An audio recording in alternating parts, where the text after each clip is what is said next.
예, 평안하셨습니까? 예, 오늘 2022년 마지막 안식일, 비록 춥지만 우리가 또 말씀으로 또 이 한 해를 귀한 한 안식일로 보내고 또 은혜 누리면서 마음은 늘 하늘의 영광과 빛으로 따뜻하고 밝은 귀한 안식일 되시기 바랍니다.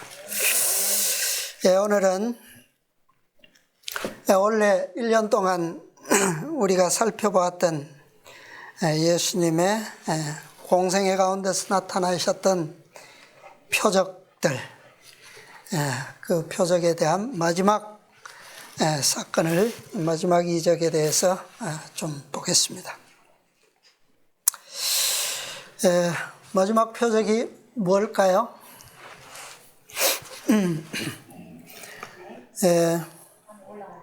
축복하실 때에 저희를 떠나 하늘로 올리우시니, 오늘 승천의 이적에 대해서 보겠습니다.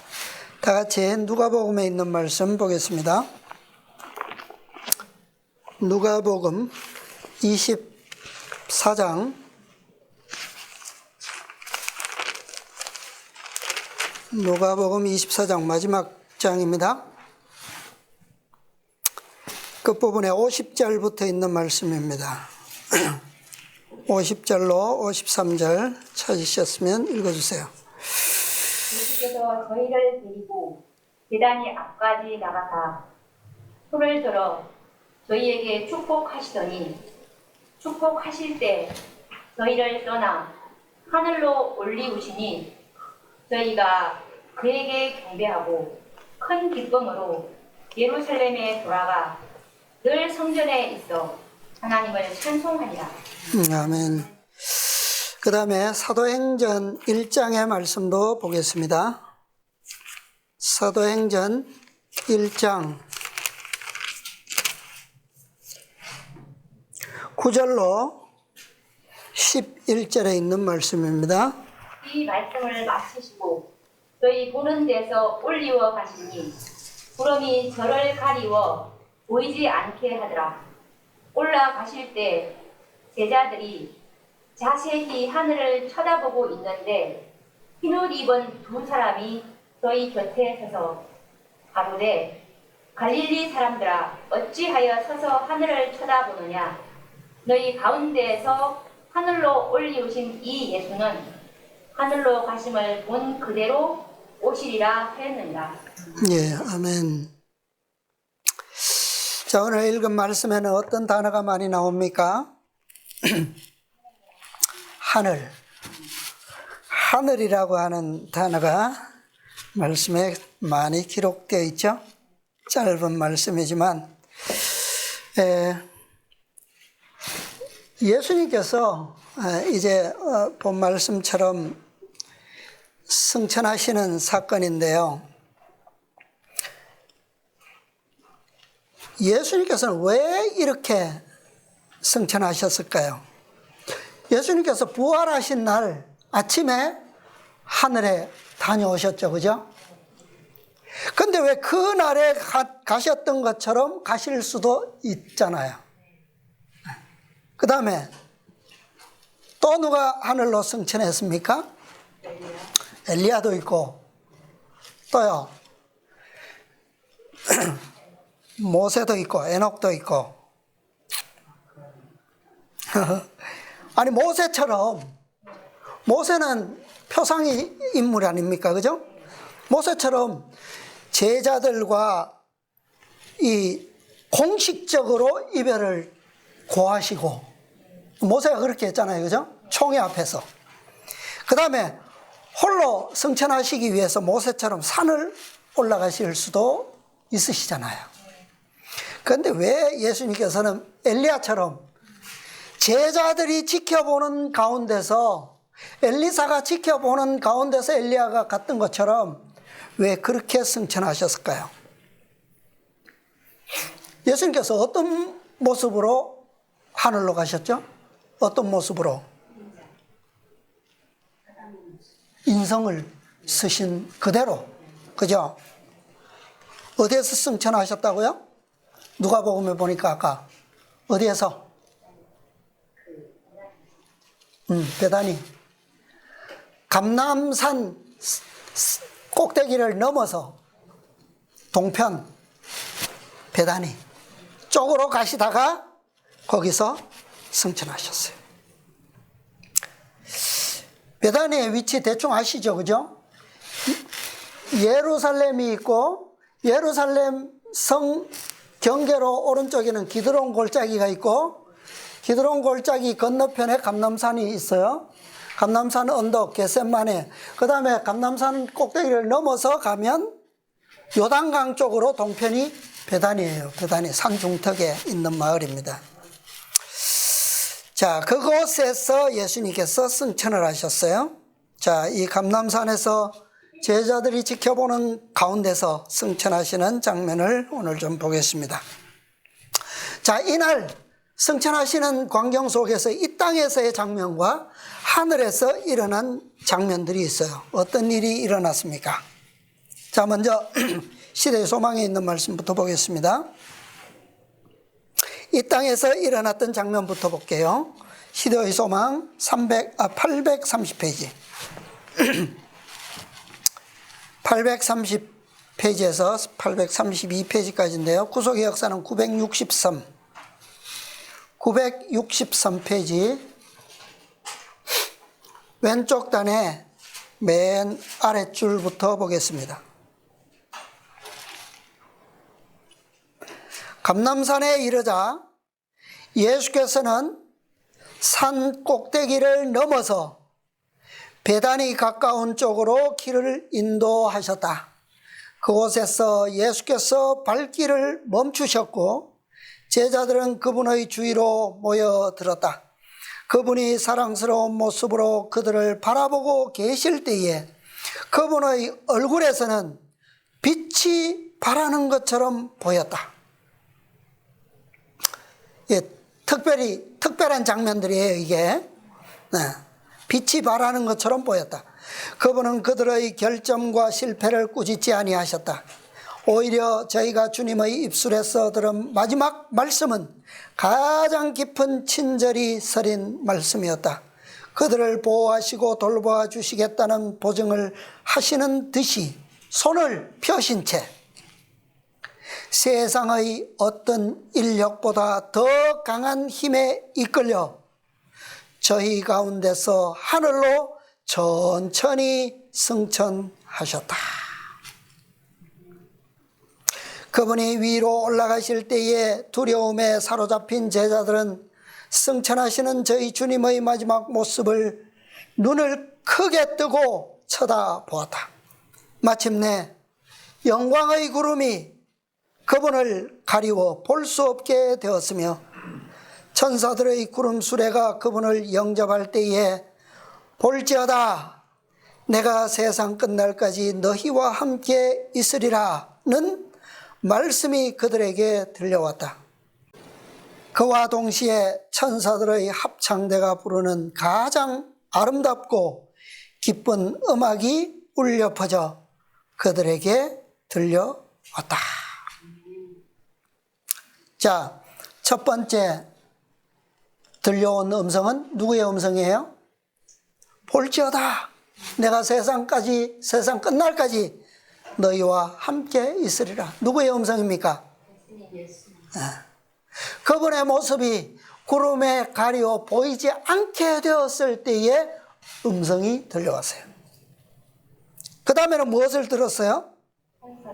천사들의 합창. 천사들의 합창. 어떤 합창입니까? 가장 아름답고 기쁜 음악. 그들이 들은 음악 중에는 가장 어떤 음악이었다고요? 아름다운 음악. 그리고 기쁨에 넘치는 음악.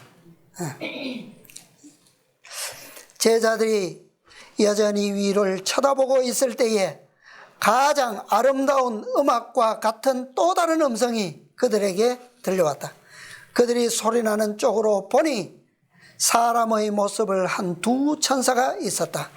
그 천사들은 그들에게 갈릴리 사람들아 어찌하여 서서 하늘을 쳐다보느냐. 너희 가운데서 하늘로 올리우신 이 예수는 하늘로 가심을 본 그대로 오시리라고 말하였다. 두 천사가 나타나서 그들이 본 모습을 뭐 했어요? 증거하면서 재림의 약속을 다시 한번 반복해줬어요.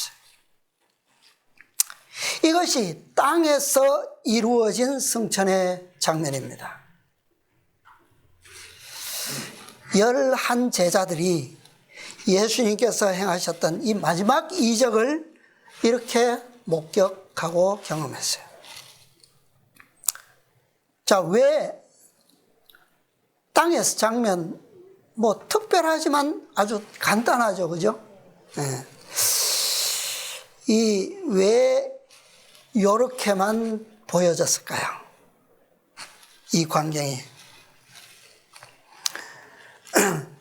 이 이적은 어떤 목적을 두고 베풀어졌을까요?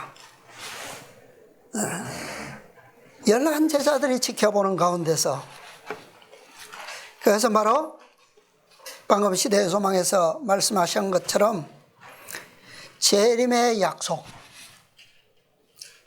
또요, 또 하나의 약속이 더 있어요. 삼림에 대한 보증으로 베풀어진 이적입니다. 너희가 뭐한 것처럼요? 하늘로 가심을 본 그대로 오시리라. 이게 뭐예요? 재림이에요, 재림. 이 재림에 대한 보증이, 이 약속이죠, 약속. 그 다음에 삼림에 대한 보증이에요, 이것은. 자, 삼림은 어떻게 옵니까? 삼림은 예수님께서 제자들과 함께 어디로 가신 거예요? 감람산으로 가셔서 그곳에서 올라가셨어요. 삼림은 어디로 온다고요? 감람산으로 내려온다고요. 그것에 대한 보증이라는 거예요. 그런데 이 보증에는 단지 감람산이라고 하는 그것뿐만이 아니라 왜 감람산에서 떠나셨고 오르셨고 왜 제자들과 함께 다시 감람산으로 내려오셔야 되는지를 보여주시는 그런 장소와 관련된 보증입니다. 이 두 가지의 목적이에요. 자, 이 승천의 이적은 제자들을 위해서 그동안에 베풀어진 어떤 이적들보다 가장 그들에게 감동적이고 인상 깊은, 왜 그럴까요? 왜 감동적이고 인상적이었을까요? 지금까지의 모든 이적들은 누구를 위해서 베풀어졌습니까? 물론 제자들을 위해서 베풀어졌지만 수많은 이적들은 병자들이나 죽은 자들이나 직접적으로 그들과 관계 있죠, 그죠? 제자들은 그것을 뭐 했을 뿐이에요? 보았을 뿐이에요. 그런데 지금의 이적은 어때요? 자신들과 직접 관계된 이적이에요. 체감되는, 그죠? 그 어떤 이적보다 더 깊이 체감된 그런 경험이에요, 이것은. 그래서 이 이적은 제자들의 믿음과 품성을 완성시켜준 3번의 결정적인 이적 중에 마지막 이적입니다.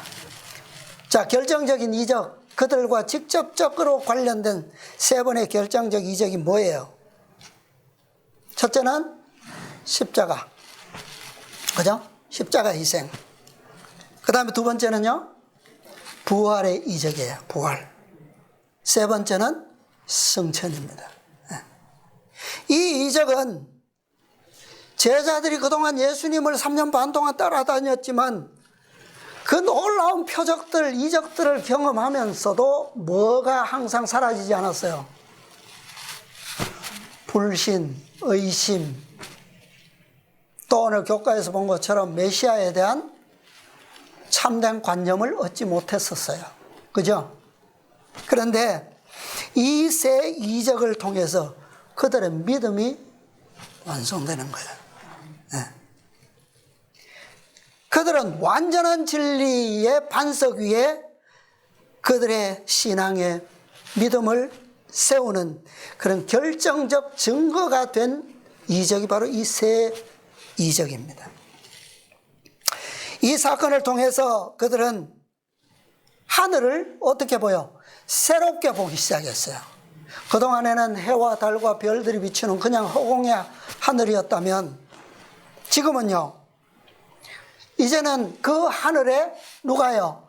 그리스도께서 살아계시고 임재하시는 공간이고 그분의 재림의 약속이 다시 한번 그 공간을 통해서 성취될 그런 축복의 공간으로서 새롭게 보이기 시작했어요.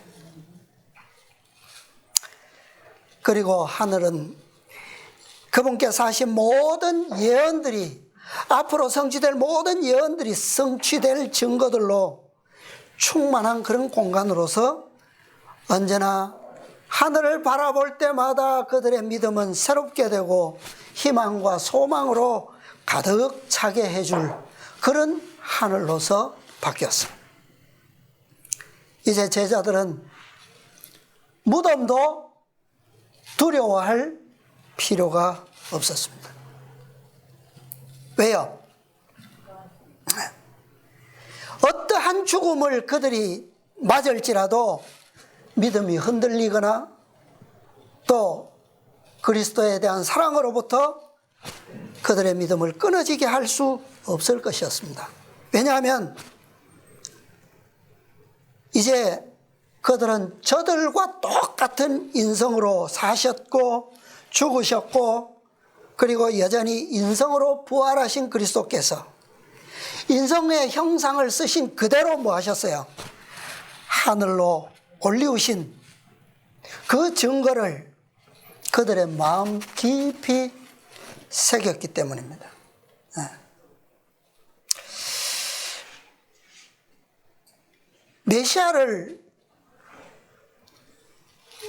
메시아의 개념을 많은 사람들은 다 좀 비성경적인 개념으로 알고 있죠. 예수님 당시에도 그런 믿음이 있었어요. 그런데 제자들이 확정한 메시아와 믿음은 뭡니까? 저들과 같은 인성, 그 몸으로 죽으셨고 그 다음에 죽으시기 전에는 그들과 똑같은 인자였지만 아버지의 뜻 가운데서 승리하셨고 사셨고, 그죠? 죽으셨고 다시 부활하셨고 승천하셨어요.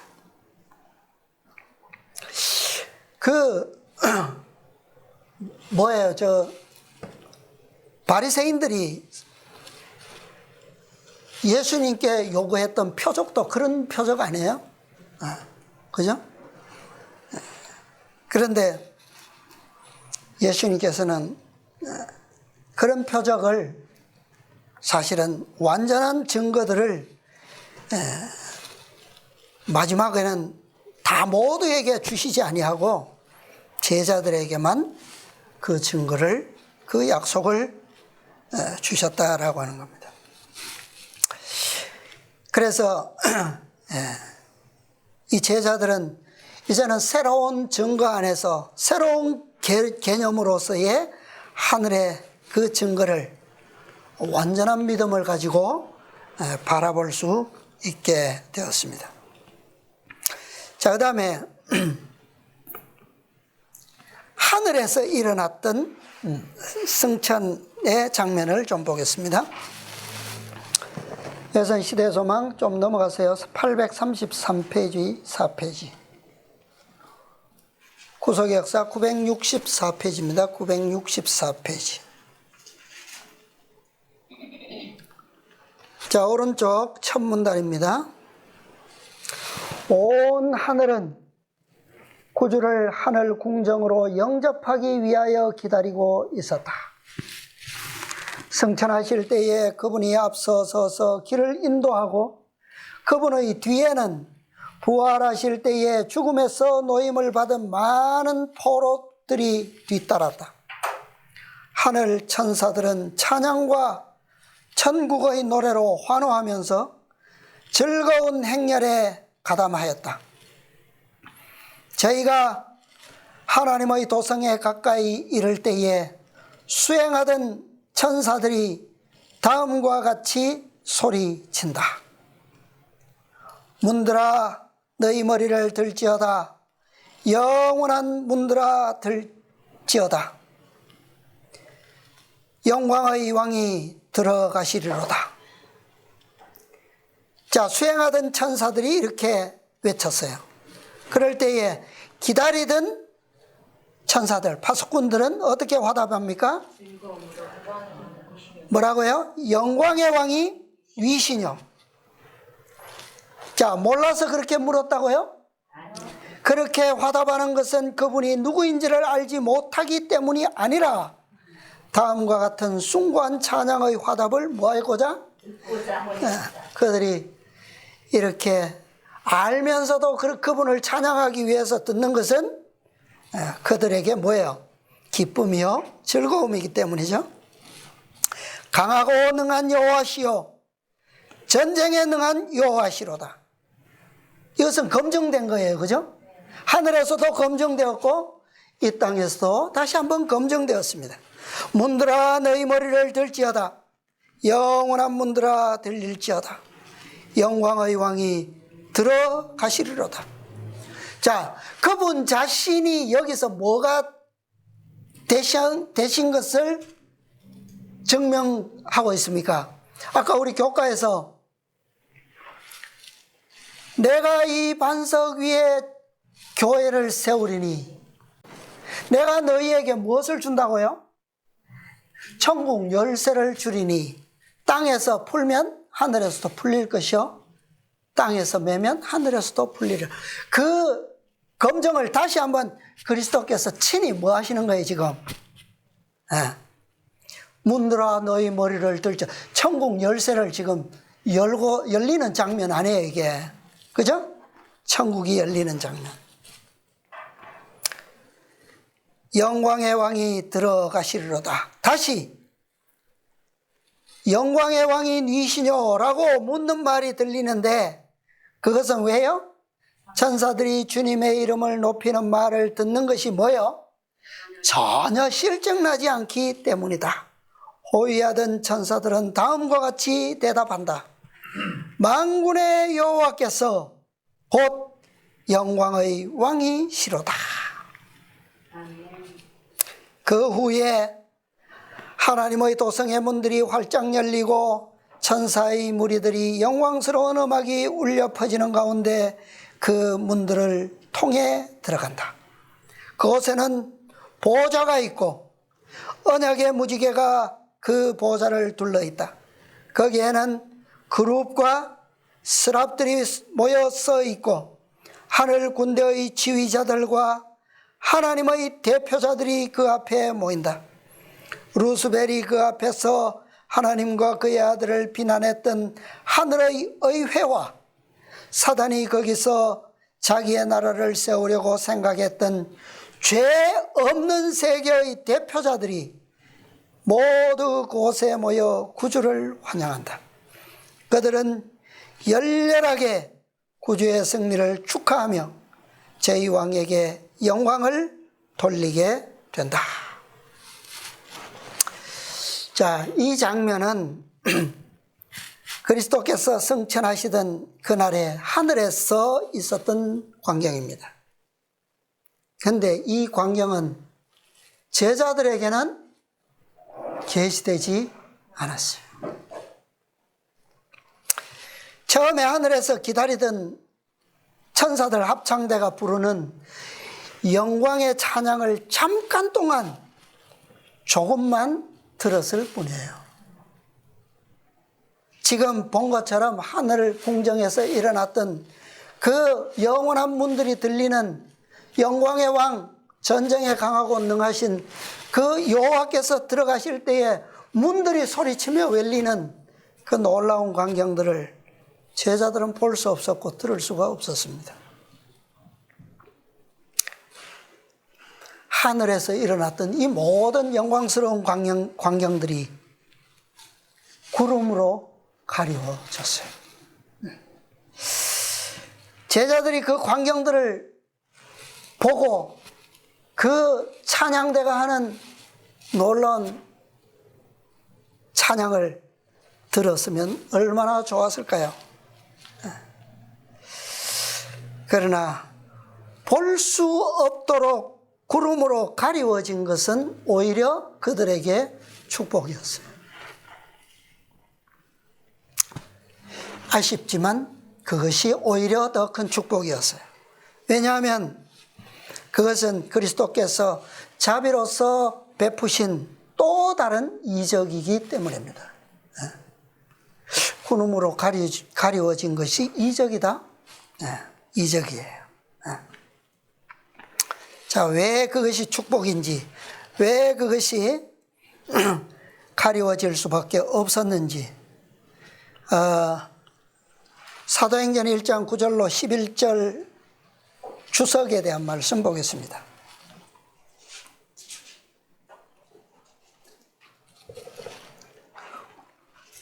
사도행전 1장 9절로 11절 주석 가운데 승천의 영광 전체는 가리워짐 있죠? 자, 그 문단 보겠습니다. 예수의 승천에 있어서 제자들에게 가장 중요한 사실은 그들의 거룩한 선생님께서 눈에 보이는 어떻게요? 사람의 모습으로 하늘에 가셨다는 것이었다. 이게 그들에게 가장 중요한 거예요. 왜냐하면 그들은 같이 하늘로 가는 것이 아니라 여전히 어디에 머물기 때문에요? 이 지상에 머물러 있기 때문에. 남겨진 제자들에게는 가장 중요한 사실이고 축복이 바로 이 사실이에요. 사람의 모습으로 그들의 선생이셨고 구주이셨던 하나님의 아들 그리스도께서 사람의 모습으로 하늘에 오르셨다는 사실이라는 거예요. 왜냐하면 여기까지가 이들이 육신의 상태와 믿음으로서 감당할 수 있는 최고의 표적이기 때문입니다. 이 이상의 표적을 그들의 상태로서는 감당할 수가 없어요. 하늘에서 일어나는 광경은 그들이 결코 볼 수도 없고 들을 수 없는 광경이기 때문에 가리워진 겁니다.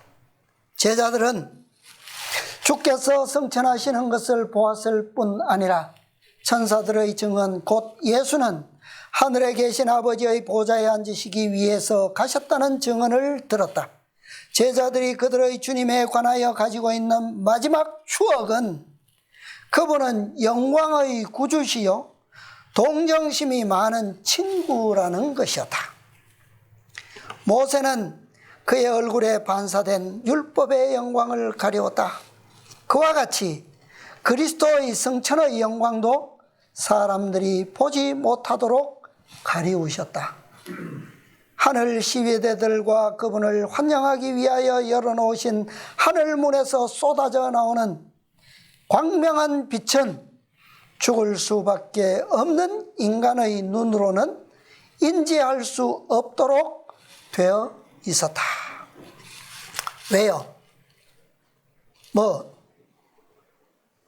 인지할 수 없기도 하지만 지적으로, 그 다음에 육신의 죄 있는 육신의 상태로, 만약에 그것을 보게 되면 어떻게 돼요?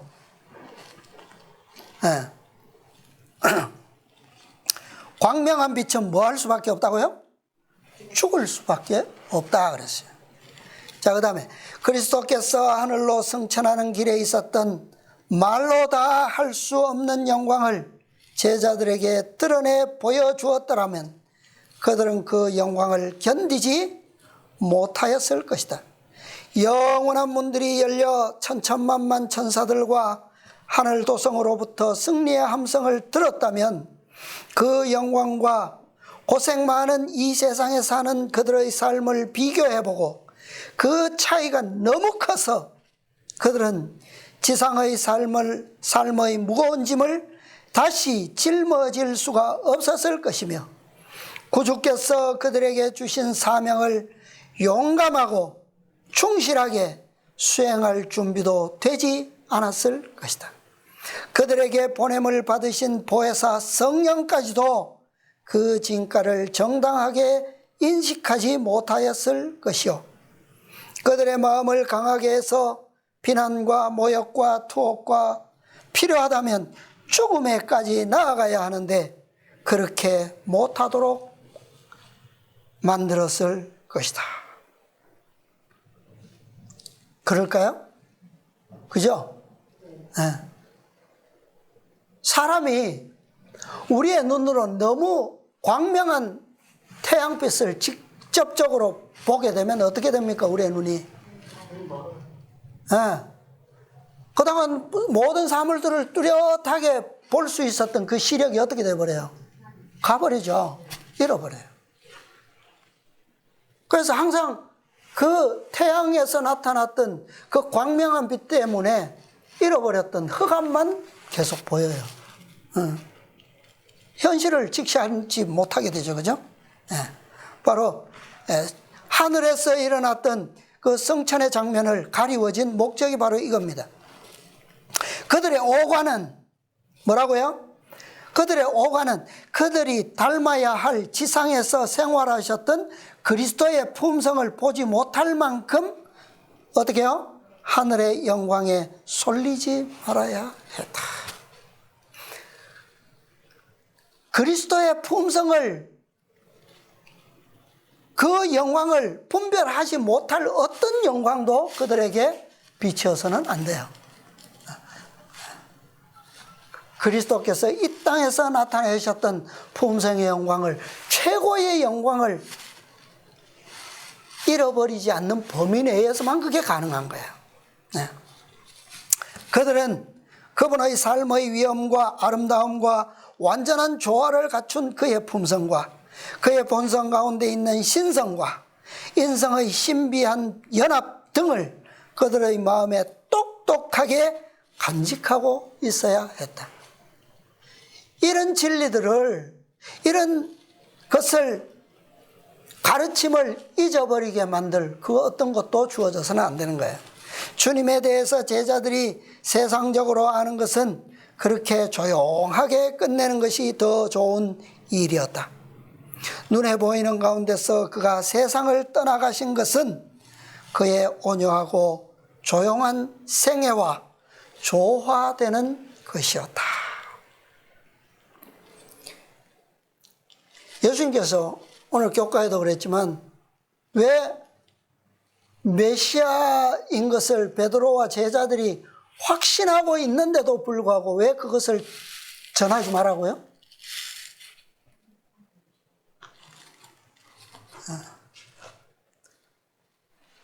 그리스도에 대한 품성과 그분의 사명에 대한 것을 흐리게 만드는 어떤 것도 사람들의 마음을 차지해서는 안 된다는 거죠. 그래서 여기서도 같은 맥락이죠. 그죠? 자신들의 품성을 그리스도와 같은 품성과 일치하게 하는 그 사명, 지상에서 이루어야 될 그리스도의 모본을 따라 그분과 같이 되어야 될 사명, 그것을 그 목적으로부터 흐리게 하는 어떤 이슈도, 어떤 하늘의 영광도 그들의 마음을 흐리게 함으로 그것을 놓치게 해서는 안 된다는 거예요. 그것은 그들이 승리하게 되면 어떻게 해요? 당연히 예수님께서 그렇게 되셨던 것처럼 그들도 영광스러운 일도 자연스럽게 그때 누리게 될 것이기 때문에 제자들이 그 영광의 모습을 굳이 보고 인식하지 않아도 예수님께서 승리하시고 하늘로 올라가시는 그것을 보는 것으로도 그들이 하늘이 얼마나 영광스럽고 거룩한 곳이라고 하는 것을 알 수 있습니까? 없습니까? 있어요. 그것으로 그들은 충분하다는 거예요. 이것이 바로 이 예수님의 승천을 통해서 제자들에게 계시된 짧게 구름으로 가려진 바 된 그 이적을 통해서 확정하고자 하신 진리고 목적이에요. 자, 승천의 표적이 가르치는 진리. 자, 그것은 바로 승천에 합당한 품성의 인성입니다.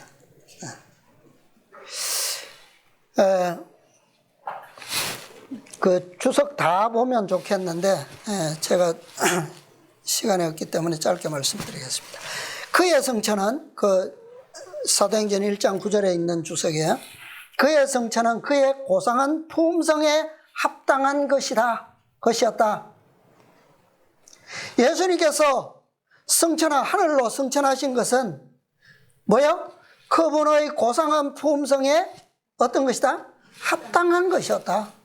제자들이 이것을 보고 배우기를 원하신 거예요. 그러니까 인성으로서 하늘로 승천할 수 있는 유일한 조건은 뭐다? 품성이다. 어떤 품성이요? 누구와 같은 품성? 그리스도와 같은 품성만이 하늘에 들어갈 수 있다는 것을 증거하는 것이라는 거예요. 또 다른 주석에 보면 하늘에 올리우신 거룩한 인성 11절 주석, 그리스도께서 성화되고 거룩한 인성을 지니신 채 하늘로 승천하셨다. 하늘 궁정으로 들어가실 때 그는 무엇을 가지고요? 인성을 갖고 들어가셨으며 하늘 도성에 있을 모든 인간을 구속하신 분으로 그분은 영세 무궁토록 무엇을 입고요? 인성을 입고 계실 것이다. 그분의 인성은 어떤 인성이에요? 지금 성화되고 거룩한 인성, 그것을 말씀하는 거예요. 자, 그 다음에 증언보감 1권 510페이지에 보면 1보감 510페이지, 그리스도께서는 너희가 성경에서 영생을 얻는 줄 생각하고 성경을 상고하거니와 이 성경이 곧 누구에 대하여? 내게 대하여 증거하는 것이로다 라고 말씀하셨다. 성경은 그릇됨이 없는 인도자이다. 그것은 말과 생각과 행동에 있어서 온전한 순결을 요구한다. 덕스럽고 흠없는 품성만이 순결하고 거룩한 하나님 앞에 들어가도록 용납될 것이다. 자, 예수님께서 하늘로 오르셔서 하나님의 보좌 앞에 들어가셨다라고 하는 것은 그분께서는 무엇을 따라 사셨다고요? 성경의 말씀대로, 그죠? 성경의 인도대로 말과 생각과 행동에 있어서 흠없는 순결을 이루셨다는 것을 증거하는 거죠. 하나님의 말씀을 연구하고 순종한다면 밤에는 불기둥으로 낮에는 구름기둥으로 이스라엘 백성들을 인도한 것처럼 인간 자녀들을 인도할 것이다. 성경은 인간에게 표현된 하나님의 뜻이다. 그것은 품성에 대한 유일하고 완전한 표준이며 생애의 모든 경우에서 인간의 의무를 뚜렷하게 알려준다. 자, 그러면 예수님의 품성과 성경이 말하는 유일한 표준, 품성의 표준, 그것은 어떻다고요? 같은 것이다. 일치한다. 라고 하는 거죠. 네. 자, 그 다음에 주석, 말라기서 3장 1절로 3절의 주석에도 품성이 바로 항구적 측정기구라고 하는 것을 말씀하고 있어요. 우리들의 품성 중에 하나님의 도성에 들어갈 수 없는 것들은 모두 다 책망을 받을 것이다. 만약 우리가 깨끗게 하시는 주님께 복종하면 모든 찢기와 쓰레기들을 그분께서 다 태워 없애실 것이다. 주의 택하신 자들이 이 시기에 적절한 빛을 받을 때 그들은 스스로를 높이도록 인도되지 않을 것이다. 어떤 자들요? 주의 택하신 자들. 자, 그 택하신 자들은 어떤 자들이냐?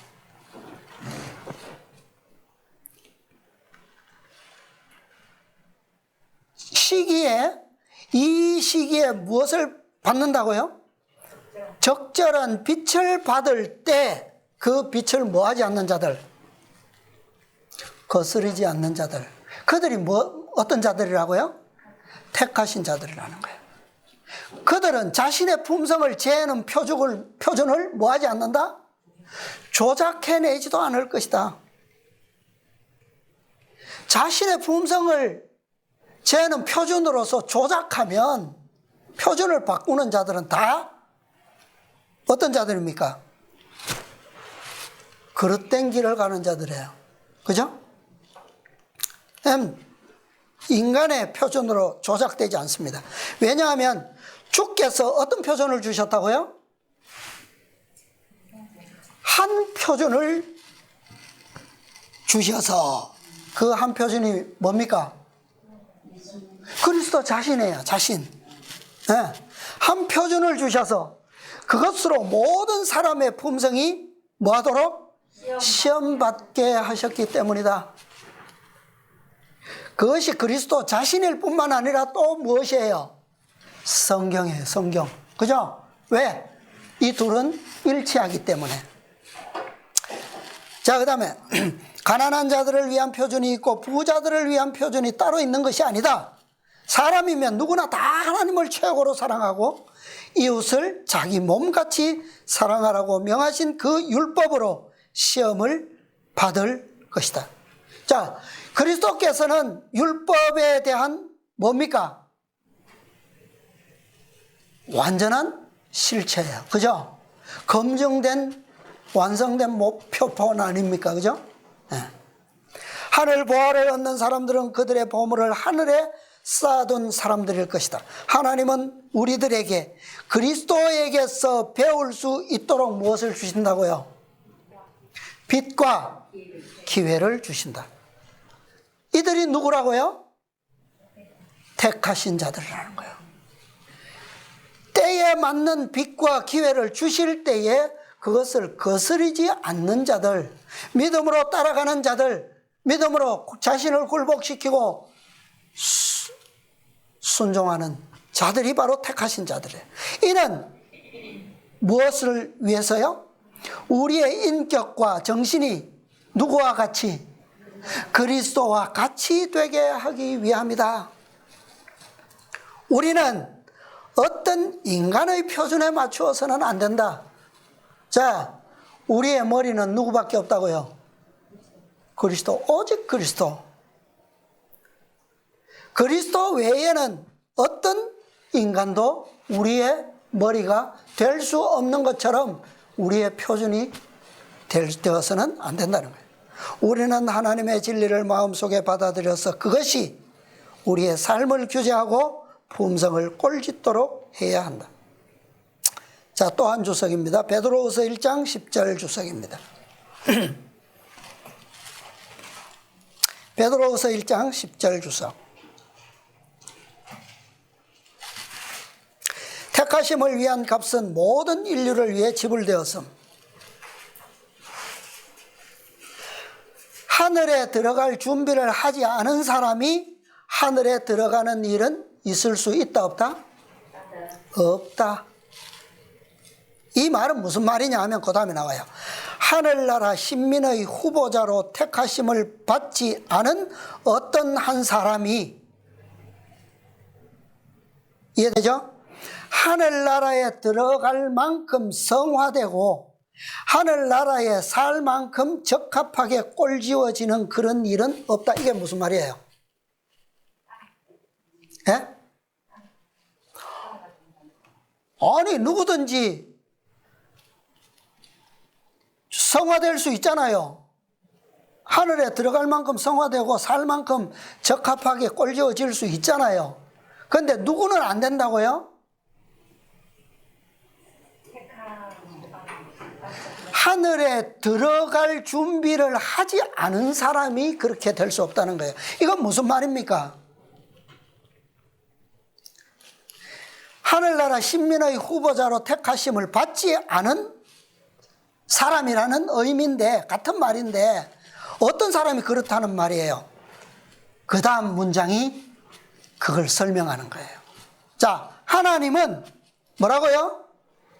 더하기 법의 계획에 따라 일해온 사람들을 뭐 하신다? 택하신다. 이 말은 무슨 말입니까? 때에 따라 빛을 주시고 무엇을 주신다고요? 기회를 주신다. 이게 더하기법이에요. 그래서 때에 맞는 복음, 때에 맞는 능력, 빛에 뭐하는 자들, 믿음으로 따르는 자들이 택하심을 받은 자들이라는 거예요. 한꺼번에 이렇게 되지 않는다는 얘기예요. 한마디로.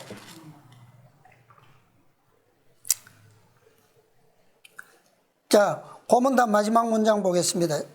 좀 줄여서. 그리스도를 자기 개인의 구주로 받아들이는 사람들에게 하나님의 자녀가 되는 권세가 주어질 것이다. 영생의 보험 증권이 모든 사람을 위하여 마련되어 있다. 하나님이 택하신 사람을 그리스도는 뭐 하신다? 대속하신다. 자, 여기도 택하신 사람이라고 되어 있어요. 그 택하신 사람을 그리스도께서 뭐 하신다고요? 대속하신다. 모든 인류를 위해서 그리스도께서는 돌아가셨고 모든 사람에게 효력이 있지만 그리스도의 대속은 누구에게만요? 택하심을 입은 자들에게만 그 효력이 살아있다는 얘기죠. 그 택하신 자가 누구라고요? 빛과 기회가 주어질 때마다 매 발걸음마다 뭐하는 자들? 믿음으로 따르는 자들.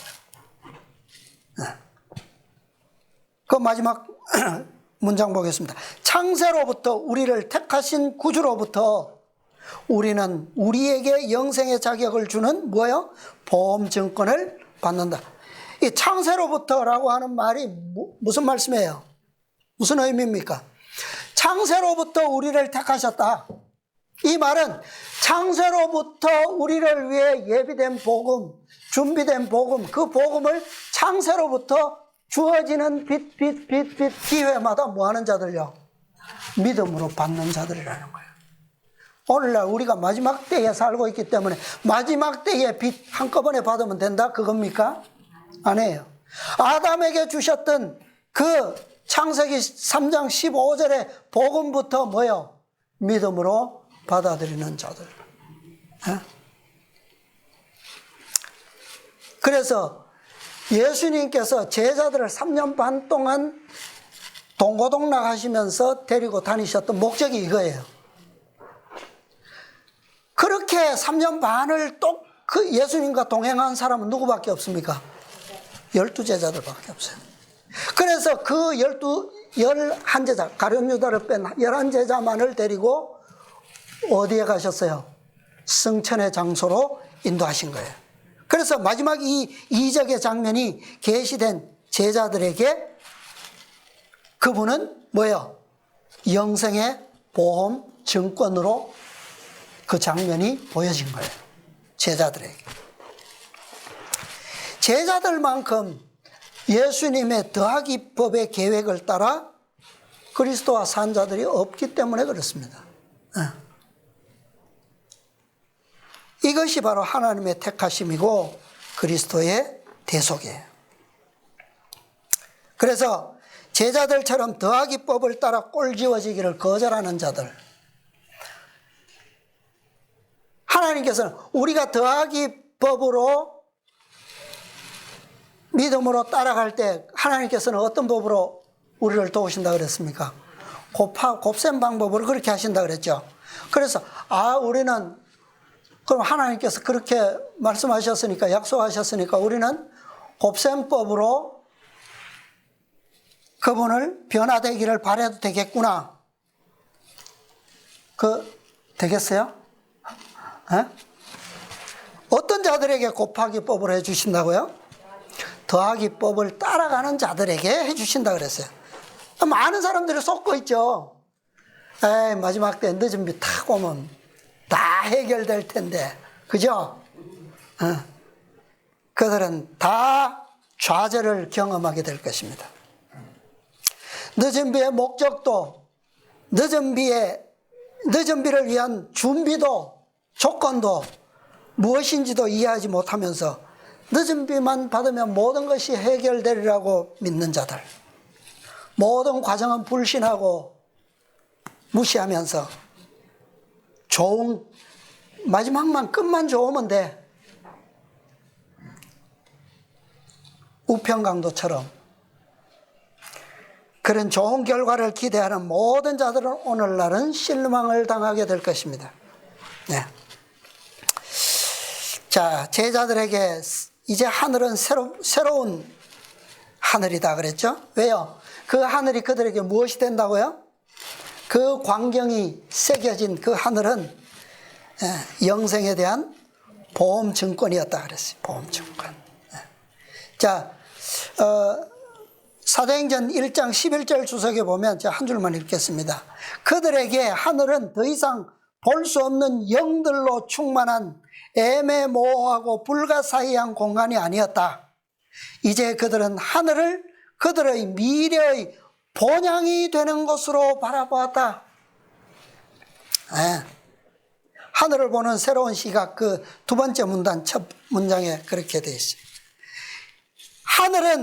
하늘을 그들의 무엇이 되는 미래의 본향이 되는 곳으로 바라보았다. 얼마나 달라졌어요. 자, 감람산에서 대해서 잠깐만 생각해 보고 마치겠습니다. 왜 감람산이 예수님께서 승천하신 장소가 되고 또 삼림의 장소가 되는 이유, 왜 그럴까요? 왜 지상에서 유일하게 예루살렘도 아니고 성전이 있었던 모리아산도 아닌 왜 감람산이 그런 장소가 될 자격이 있을까요? 자, 예수님께서 승천하신 그 이적 첫 번째는 그분께서 공중에서 무엇을 타고 오셔요? 구름을 타고 재림의 약속을 구름으로 가리워진 가운데서 주셨기 때문에 공중에서 구름 위에서 무엇을 맡게 될까요? 재림을 맡게 될 것이라는 사실을 가리킵니다. 그게 성천의 첫 번째 이적이에요. 자, 두 번째는 그분께서 거룩하게 하신, 그분으로 말미암아 거룩하게 된 산, 감람산이에요. 이 산에서 승천하셨으므로 삼림 때에도 이 감람산으로 내려오실 것이라는 사실을 가리키는 거예요. 이게 두 번째 이적이에요. 감람산이 그분으로 말미암아 거룩하게 되었다. 어떻게 해요? 어떻게 그게 가능할까요? 그래서 삼림 때에는 온 지구를 어떻게 정결케 하시죠? 불로, 유황불로 정결케 하죠? 그런데 그때에 어디만큼은요? 거룩한 도성이 내려앉은 감람산만큼은 이 유황불과 전혀 상관이 없어요. 왜요? 이 땅은 이미 그리스도의 의해서 거룩하게 되었기 때문에 어떤 해도 입지 않을 것입니다. 그러면 어떻게 감람산이 그렇게 되었을까요? 예수님께서는 33년을 사시면서 특별히 3년 반 동안 공생애 동안에 정말 거의 매일 밤 기도하셨잖아요. 그죠? 기도하셨어요. 근데 뭐 감람산에서만 기도하셨습니까? 어때요? 아니 긴 시간을 갈릴리에서도 1년 이상 보내셨고, 그죠? 또 1년은 또 다른 지방에서도 보내셨고. 그러셨는데 왜 기도하시던 산들이 많은데 왜 이 감람산만 거룩한 산이 됩니까? 그렇죠. 그게 정답이에요. 겟셋마네가 이 감람산이죠. 그죠? 겟셋마네의 기도야말로 온 지구의 죄를 짊어지셨던 산이었고 그 희생을 감당하시기 위해서 자신을 내어주셨던 곳이에요. 그래서 이 산은 이 완전히 서기관들과 바리새인들의 어떠한 거짓된 함정에도 불구하고 더럽혀지지 않기를 강구하시고 또 자신을 그 죄들로부터 구별하셨던 특별한 장소였습니다. 특별한 장소. 왜 예수님께서는 왜 어떤 곳보다도 이곳에서 머물며 쉬기를 좋아하셨다 그랬어요? 왜요? 그 사실은 그곳이 그리스도를 반대하거나 거절하지 않은 유일한 장소였다는 거예요. 하나님과 거룩한 교통을 할 수 있었던 누구에게도 방해받지 않는 장소.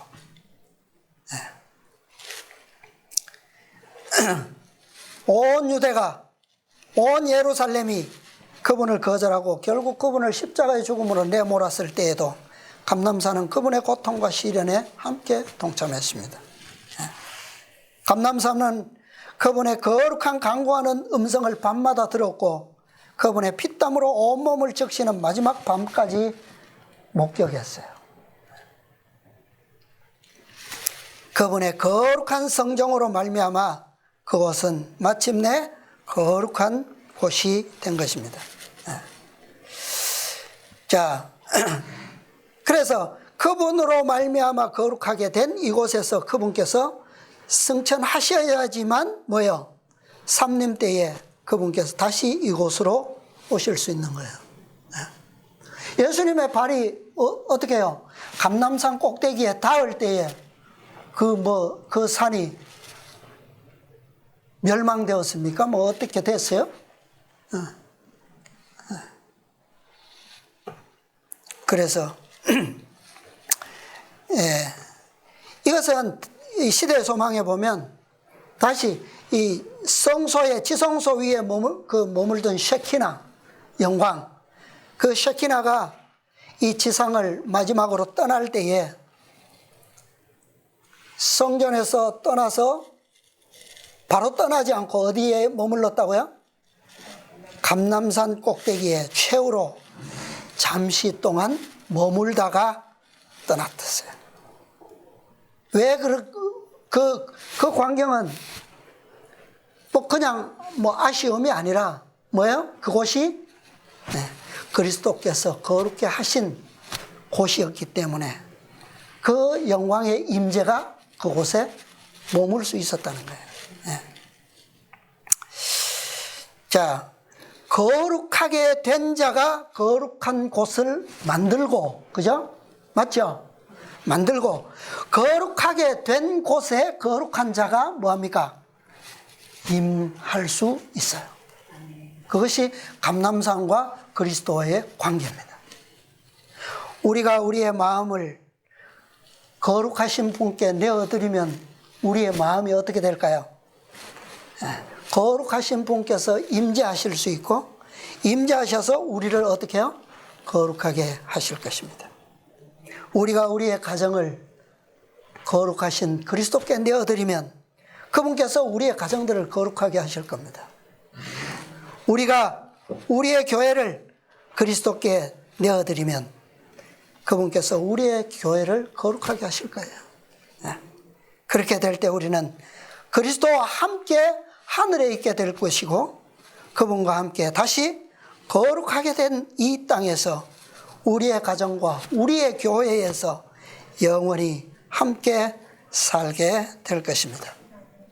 우리 모두 이 축복과 이 영광 가운데 함께 하시게 되기를 바라면서 새해에는 더 우리가 주님께 우리의 모든 것들을 거침없이 내어드릴 수 있는 믿음과 순종의 성도들이 다 함께 되시기를 바라면서 오늘 말씀을 마치겠습니다.